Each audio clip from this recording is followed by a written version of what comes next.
Welcome to the video blog on our interviews with PR's top 50 thought leaders.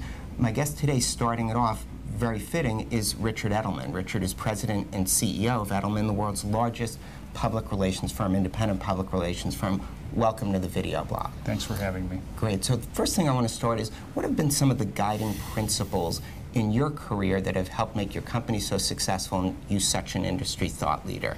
Well, I think that first principle is that we have to be a global enterprise. So we've made money in the United States and consistently invested it outside, so that today we have 51 offices. Second, we take the approach that public relations is much more than media relations, that in fact it's about stakeholder connection. Third, guiding principle has to be trust and transparency, that we have to behave in a way that, again, the stakeholders can count on our material as trustworthy and accurate. Great. Now, some of the things you've done in that are obviously different than what everyone else is doing. So are those the guiding principles that you think PR as a whole needs to adopt, or are there areas PR as an industry needs to change to stay relevant?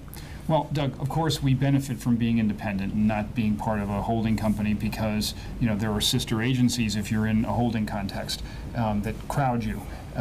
But I do believe in the broad kind of aspect of public relations, because the world's changed. Let's face it, that you no longer can count on government to find solutions. It's now business that really must make change, and in that context, PR needs to be the bridge to these stakeholders. And at the same time, you've got a tremendous change in the media picture, which I don't need to tell you. We find ourselves in dispersion of media. You've got thought leader media like The Economist or Foreign Affairs that have their niche. You've got tremendous growth in Huffington Post and social media, Facebook, etc. And then mainstream media really continuing to morph itself. NewYorkTimes.com now has 21 million unique visitors a month. That's stunning numbers, up 75% in a year. So is not adapting to change one of the biggest mistakes PR is making, or are there others? And do you foresee there might be some crises ahead for PR as an industry? I think public relations is still got tremendous growth potential. One of the things that I'm so gratified about is that unlike 2001, when the recession hit, public relations was crushed, particularly tech, .com, whatever. In the current soft environment, public relations is still seen as a necessary part of not only corporate but marketing spend.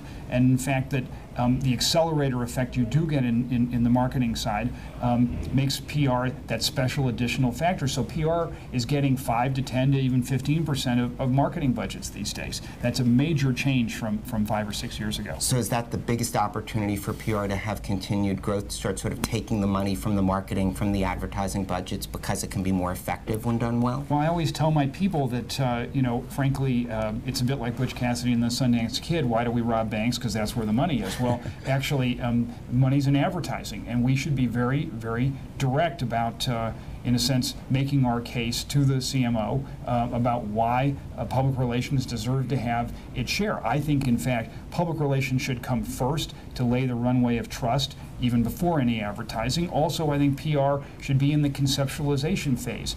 If you're going to be going green, or if you're going to be having a scientific advantage, that's where public relations gives you great credibility for whatever claims you're going to make in the paid media. Yeah, let's look specifically at Edelman and some of the things you're doing. What are some of the innovative things you're doing now that are ahead of the curve, that are having the biggest impact? Well, I think that we went into the CSR business about 8 or 9 years ago.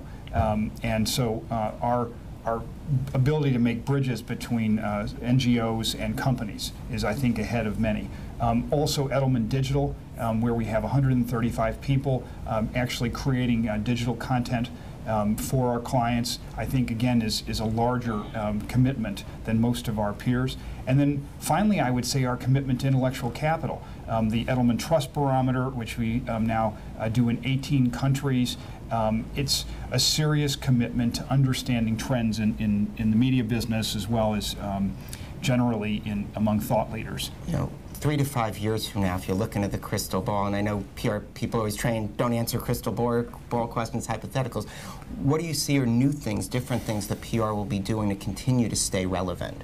I think public relations people are going to be at the table in the C-suite. I think that just as investment bankers, lawyers, accountants, management consultants, I think PR people are there. You've already started to see it. People like Leslie Dock at Walmart, who sits next to the CEO and helps advise on environment and other key issues. I also think public relations is going to be in this concept of public engagement, where we sit in a way trying to bridge among the interests of stakeholders. And as you've got scientific development, as you have innovation, we have to continue to provide the license to operate, Doug. And there's no question that if, for instance, technology allows you to know what's in your refrigerator, there are privacy issues around that. Because of greater ability, we have to create the credibility for companies to make change. I understand that. Now, for people just starting out in PR, obviously they'd love to get 30 seconds of your time to say, here's what you need to be looking at, here's what you need to do. I really believe that you've got to be multilingual. You've really got to be very capable of going to other markets and participating in a non-English context. So whether it's Mandarin, Spanish, whatever, learn that. Second, understand business. Be able to read a balance sheet, take courses that allow you to have a decent conversation with a business person. Third, know something about science. Not my greatest asset, but I've forced myself to understand something about biology because I do work in pharma. You must be able to carry out intelligent conversations if you're going to provide value. So know the local context, know some local culture, but also have those two aspects of business and science. Yeah, I take it you're optimistic about PR's future. I'm incredibly optimistic about PR. I think when you understand that the top 10 firms today have revenues of about $3 billion, it's a stunning achievement for the industry. And I believe that we are still only at the beginning of what is possible for PR because of our superior credibility, flexibility, but also the capability to talk across stakeholder groups. Advertising is great to just consumers, but the way the world works today, you have to hear messages several times in order to get belief, and that's what we do. Thanks so much for being with us. Terrific. Thank you.